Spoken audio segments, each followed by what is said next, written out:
Halo guys, welcome back to Korea Remit bersama orang Korea yang medok. Oke, buat Bol-Bol yang nonton video ini, sebelum aku memulai video itu aku pengen tanya dulu, Bol-Bol udah nonton The Glory belum, Rek? Buat yang udah, aku yakin pasti Bol-Bol itu ngerasa pembulian itu udah parah dan nggak manusiawi banget dan harus dihentikan gitu. Dan aku yakin siapapun yang memiliki hati nurani dan juga pemikiran yang benar, kita itu pasti ngerasakan kalau pembulian itu adalah sebuah hal yang salah dan nggak boleh dilanjutkan. Belum lama ini di Korea muncul pemberitaan bahwa ada seseorang yang membunuh temannya karena nggak tahan terus-menerus dibully dan dilecehkan. Dan pas aku baca lebih lanjut lagi, ternyata ini lumayan parah, bahkan lebih parah daripada yang ada di The Glory gitu. Nah, untuk Bol-Bol yang nggak kuat sama pelecehan ataupun kekerasan, tak persilahkan untuk berhenti nonton video ini karena sungguhan ini lumayan gendang banget, Rek. Buat Bol-Bol yang siap, langsung kita mulai video hari ini. Kejadian yang mau aku ceritakan kali ini terjadi di kota Samcheok, lebih tepatnya di provinsi Gangwon. Nah, by the way jarak dari Seoul ke Samcheok itu lumayan jauh, kira-kira naik mobil itu 3-3,5 jam. Ya, karena posisinya Gangwon itu agak ke kanan dari Seoul. Kalau Busan itu ke bawah sini dan juga keretanya itu udah sangat-sangat terbangun gitu. Tapi kalau ke arah Gangwon ini, provinsi Gangwon ini agak kurang. Kejadiannya ini terjadi di bulan April kemarin waktu Korea itu mulai memasuki musim semi. Jadi cuacanya yang dari dingin itu mulai menghangat. Sehingga orang-orang di waktu itu biasanya itu bakal mulai aktivitas di luar rumah. Dari musim dingin yang dingin banget, mulai ngelihat bunga-bunga yang mulai mekar ataupun daun-daun yang mulai kayak bertumbuh kembali gitu. Di waktu itu kejadian ini terjadi kepada salah satu anak laki-laki yang lagi duduk di bangku SMA. Dan ini anak kita sebut aja si A. Si A ini merasa kayak tiap hari dia harus bangun dan pergi ke sekolah. Ini merupakan sebuah rutinitas yang sangat berat buat dirinya. Bahkan dia itu ngerasa pergi ke sekolah itu merupakan sebuah mimpi buruk gitu. Karena kalau dia ke sekolah bukannya dia itu belajar sama main-main sama temen gitu, enggak. Malahan setiap kali dia ke sekolah dia itu menjadi korban pembulian sebuah geng yang udah terbentuk di dalam kelasnya. Nah, di sini pasti Bol-Bol pengen tahu pembuliannya itu kayak apa, diejek-ejek atau gimana gitu. Enggak, Rek. Jujur waktu aku dulu di Malang, pembulian di Malang itu menurutku nggak terlalu parah. Yo paling satu anak nggak diajak ngomong gitu, tapi ya masih dijawab sih. Terus ya kadang ya masih ditanyain gitu. Nah, pembulian yang dialami sama si A ini lumayan parah, Rek. Salah satunya anak-anak geng itu bisa kayak secara tiba-tiba ngeluarin isi tasnya si A, lalu narik celananya si A, terus pas lagi jalan kayak sengaja dijegal. Kalau nggak pas papasan karena nggak suka ya dipukul. Terus kalau misalnya di luar sekolah pun papasan, ya bisa jadi dipukul tanpa alasan. Kok bener-bener dianggap kayak seseorang yang bisa dia pukul kapan aja gitu. Dan anak-anak geng ini mereka itu sangat gak peduli meskipun banyak yang ngelihat ataupun sedikit yang ngelihat. Jadi di tempat publik ada orang-orang yang ngeliatin pun mereka itu gak peduli, ya tetep aja dipukul gitu. Dan ini yang bikin ini cerita lumayan sakit hati. Si A ini sebenarnya dia itu memiliki ADHD. Nah, aku yakin Bol-Bol udah tahu apa itu ADHD. Diakibatkan ADHD ini, si A itu harus rutin minum obat biar ADHD-nya itu nggak memarah gitu. Dan awalnya dia itu nggak bilang ke siapa-siapa kalau dia ini memiliki gangguan mental. Mungkin karena dia sendiri pengen dianggap kayak orang normal dan berusaha untuk bisa bergaul di pergaulannya gitu ya. Tapi nggak tahu gimana ceritanya, anak-anak geng ini jadi tahu kalau si A ini menderita ADHD. Dan setelah mengetahui itu, bukannya mereka kayak menyadarkan diri atau gimana, namun ini menjadi kayak kesempatan buat mereka kayak mumpung si anak itu ADHD, kita bully habis-habisan aja. Wong dia mau gimana, mau ngelawan kita. Nah, malah kayak gitu reaksi dari geng yang membuli si A ini. Dan akhirnya pada tanggal 13 April tahun 2024, sebenarnya pembuliannya ini udah berlangsung berbulan-bulan. Tapi pada tanggal 13 April ini, kebetulan itu merupakan hari Sabtu kalau Bol-Bol cek, dan si A ini lagi berada di rumahnya sendiri. Dan nggak tahu gimana tiba-tiba geng pembuli itu mereka itu tahu kalau si A itu lagi ada di rumahnya sendiri. Dan mengetahui itu, anak-anak geng ini memutuskan untuk mendatangi rumahnya si A. Yang datang ke rumahnya si A itu sebenarnya ada 2 orang. Nah, mari kita sebut si B dan si C. By the way, kejadian-kejadian pembulian itu biasanya namanya nggak bakal dipublikasikan karena baik korban dan juga pelaku dua-duanya masih di bawah umur alias masih belum dianggap dewasa. Si B dan si C ini pergi ke rumahnya si A pada pukul 23.40 alias udah di malam hari. Mereka ini langsung nekan bel dan juga minta pintunya dibuka sama si A. Dan si A yang mendengarkan bunyi bel, dia itu membuka pintunya. Seketika pintunya dibuka, si B dan si C itu langsung nahan pintunya biar pintunya itu nggak bisa ditutup lagi dan langsung memasuki rumahnya si A ini. Karena mereka udah tahu di dalam rumahnya ini cuma ada si A. Sebenarnya seketika itu terjadi, si A itu udah benar-benar ketakutan karena ini di rumahnya dia tapi nggak ada siapa-siapa dan dia nggak mau teman-temannya itu merusak rumahnya dan dia pun nggak ada perlindungan yang bisa melindungi dirinya kayak orang tua ataupun orang lain. Dan kalau misalnya di tempat publik dia bisa melarikan diri ke tempat lain ya, tapi ini di rumahnya sendiri dia mau lari kemana gitu. Nah, si B dan si C ini masuk ke dalam rumah. Si B dan si C ini keliling rumah itu seolah-olah kayak orang yang mau beli rumahnya gitu, kayak dilihat di rumah ini ada siapa aja, ada apa aja. Jadi sebenarnya si B dan si C itu pengen memastikan kalau di rumahnya itu benar-benar nggak ada orang. Dan setelah mereka udah yakin kalau di rumah ini nggak ada orang, si B itu langsung pergi ke dapur dan menampung air di panci, lalu ini dia tumpah-tumpahkan di lantai rumahnya dan bilang kayak gini ke si A, ini loh lantaimu ada yang kotor, ini tak bantu biar kamu ngepelnya gampang, kan ini udah tak basahin tinggal kamu pel, ini ya pelen gitu. Si A yang melihat rumahnya ini udah dibasahin, dia itu segera ngambil pel dan juga mulai ngepel lantai rumah yang basah. Tapi seketika lantainya dipel sama si B ini ditumpahin lagi, sehingga si A itu harus ngepel terus gitu, yang ini kering dibasahin lagi, dilap dibasahin lagi, kayak gini berulang terus. Dan ini dilakukan oleh si B dan si C bersamaan sampai mereka puas. Jadi sampai si A itu udah benar-benar kecapean dan mereka itu benar-benar terus ketawa seolah-olah ini adalah kayak show ataupun pertunjukan buat mereka. Setelah si B dan si C itu puas ngelihat si A ngepel rumahnya, si B dan si C ini mulai keliling lagi ke ruangan-ruangan lain dan mereka pergi ke kamar mandi. Nah, di kamar mandi itu ternyata ada pisau cukur dan juga gunting sekali pakai. Setelah itu si B dan si C itu manggil si A untuk duduk. Karena si A itu emang takut sama si B dan C dan dia nggak berani ngelawan. Akhirnya dia duduk. Dan setelah dia duduk, rambutnya si A itu dipotong udah bener-bener semaunya mereka. Ini potong sini, dicukur, kayak bener-bener dihancurkan lah, bisa dibilang kayak gitu. Dan nggak cuma di situ, di sebelahnya situ kebetulan ada satu korek api dan korek apinya ini digunakan untuk memanaskan badannya si A. Dan tentunya ya ini mengakibatkan luka bakar. Dan di situ si B dan si C itu malah mikir kayak gini. Si A, coba deh lepas bajumu. Kayaknya kamu habis ngepel kan keringetan nih, tak bantu.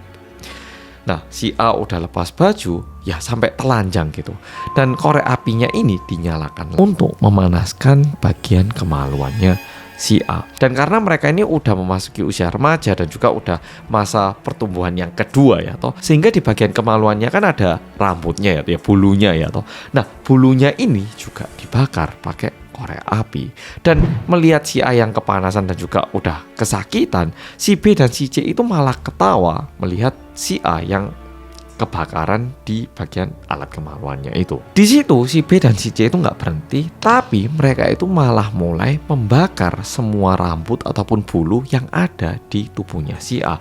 Kayak rambut yang ada di telinga ataupun di bagian ketiak itu semua dibakar. Dan untuk mereka ini benar-benar kayak pertunjukan api yang menarik gitu. Dan ini dilakukan dalam kondisi si A itu benar-benar telanjang. Setelah itu si B dan si C itu masih nyuruh lagi si A untuk melakukan masturbasi di depan mereka dalam kondisi telanjang berulang kali. Nggak berhenti di situ, si B dan si C itu juga mencari benda yang agak tajam dan ini dimasukkan ke lubang anusnya si A. Dan di saat si A itu kayak ragu ataupun kecapean ataupun kesakitan, si B sama si C itu langsung mukul kepalanya si A. Jadi disuruh masturbasi, kalau dia capek dipukul. Loh, lagi. Terus kalau misalnya lagi masturbasi terus mereka memasukkan benda aneh ke anusnya lalu si A berhenti, dipukul lagi kepalanya. Jadi benar-benar udah kayak mainan gitu. Setelah itu, si B dan si C ini mulai bukain kulkas yang ada di rumahnya si A. Kebetulan di dalam kulkasnya itu ada soju dan si B dan si C ini mulai minum soju. Tentunya meminum minuman alkohol di bawah usia itu adalah suatu hal yang ilegal. Nah, tapi setelah mereka minum, mereka ini juga maksa si A untuk minum sojunya. Masalahnya, si A itu karena dipaksa dia minum, Tapi seperti yang udah aku sampaikan tadi, si A ini kan mengonsumsi obat untuk ADHD ya toh. Dan ternyata di saat seseorang meminum obat untuk ADHD ini, mereka itu nggak boleh minum alkohol. Tapi karena dipaksa dan si A nggak bisa nolak, ya akhirnya si A mengonsumsi soju secara paksa. Dan pembulian seperti ini di dalam rumahnya si A itu berlanjut hingga 3 jam. Sehingga ini kejadiannya itu berlanjut hingga tanggal 14 April. Nah, sekitar jam setengah 3 pagi hari, subuh hari gitu ya. Jadi udah masuk tanggal 14 gini, si B dan si C ini udah mulai mabuk. Sehingga si A ini memiliki kesempatan untuk kabur, paling nggak ya melarikan diri dari tempat itu dan juga meminta pertolongan sebenarnya. Yang dilakukan oleh si A itu malahan dia itu pelan-pelan ke dapur, ngambil pisau, lalu dia ini mengendap-endap ke kamarnya untuk mengambil beberapa barang lain. Nah, setelah itu si A ini datengin si B, dan yang dilakukan oleh si A adalah menusukkan pisau ke badannya si B. Diakibatkan itu, si B meninggal di tempat itu, langsung meninggal. Jadi benar-benar ditusuk tanpa perlawanan. Setelah si A ini membunuh si B, si A ini mungkin karena dia sendiri juga kaget dan juga takut, dia itu sempat meninggalkan rumahnya sendiri, jadi keluar dari rumah. Dan kebetulan waktu itu si C itu agak sadar dan melihat temannya yang udah berdarah-darah. Si C langsung menghubungi 911, tapi kalau di Korea 119, dan meminta ambulans. Ambulans langsung datang dan juga langsung memindahkan si B yang udah berdarah ke rumah sakit. Setelah si B ini dibawa ke rumah sakit kan tahu ya toh kalau badannya itu ada luka penusukan. Sehingga si C itu ditanyain, ini kenapa kok temennya itu ada luka tusuk? Apa yang terjadi? Karena ini bukan hal yang umum ya toh. Dan sebenarnya saat dipindahkan pun si B ini udah gak bernyawa. Akhirnya si C menceritakan apa yang terjadi. Tapi tentunya yang diceritakan oleh si C adalah si A nusuk si B sehingga si B ini meninggal. Tapi nggak cerita masalah si B dan si C yang membuli si A. Sehingga diakibatkan itu rumah sakit melaporkan hal ini ke polisi dan polisi datang ke rumah si A untuk menangkap si A. Tentunya polisi nggak lama untuk menangkap si A, dan setelah si A ditangkap langsung dibawa ke kantor polisi. Nah, sesampainya di kantor polisi, si A ini langsung menceritakan apa aja yang terjadi.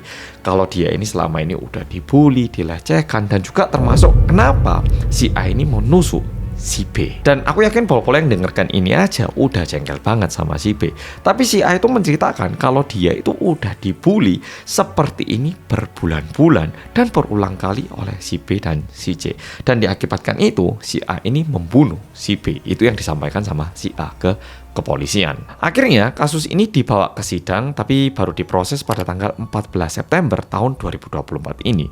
Dan di pengadilan, pengacaranya si A itu bilang kalau si A ini didiagnosis ADHD dan mengonsumsi obat, dan di hari kejadian si A itu dipaksa untuk meminum, tahu nggak jumlah sojunya seberapa banyak? 2 botol soju. Diakibatkan itu, akhirnya si A itu nggak bisa berpikir jernih dan mentalnya terganggu, sehingga kejadiannya ini terjadi. Jadi bukannya si A itu mau membunuh si B, tapi A yang memiliki ADHD, yaitu mengontrol mentalnya menggunakan obat, tapi efek obatnya ini jadi hilang diakibatkan soju yang diminumkan oleh si B dan si C secara paksa, sehingga si A ini berakhir membunuh. Nah, ini adalah yang disampaikan oleh pengacara si A. Nah, masalahnya pernyataan dari pengacara si A ini ternyata nggak diterima sama pengadilan. Soalnya mereka itu memiliki kesaksian dari si A yang sebelumnya itu bilang kalau dia itu ada pemikiran untuk menghabisi si B. Jadi waktu si A ini dibawa ke kantor polisi, dia ini udah jengkel banget dan ada rasa benci dan dendam yang besar gitu loh. Yuk kan namanya orang kalau udah diganggu terus kan pasti ada rasa benci yang menumpuk ya toh. Nah, ini yang digunakan oleh pengadilan sebagai pernyataan kalau si A ini mungkin pembunuhannya itu udah dipersiapkan kayak gitu. Nggak cuma itu ya, pengacaranya A ini kan juga meminta A untuk dibebaskan atau paling nggak mendapatkan hukuman yang paling ringan. Tapi hal ini juga ditolak sama pengadilan dengan 2 alasan. Pengadilan itu bilang kayak gini, benar, si A itu memang mengonsumsi obat dan juga diakibatkan soju, efek obatnya turun. Tapi kalau dilihat dari kesaksiannya si A, terkesan waktu itu si A itu oke-oke aja sebenarnya. Dan itu cuma alasan. Sehingga yang masalah soju itu nggak kita terima, bilang kayak gitu. Dan hakim juga bilang kayak gini, loh meskipun dia itu punya ADHD, dia kan udah SD, SMP, dan sekarang SMA. Berarti ADHD-nya nggak parah itu alasan tok. Pengadilan malah bilang kayak gini. Sehingga A yang sebenarnya merupakan korban pembulian, dia itu menjadi seorang tersangka pembunuhan.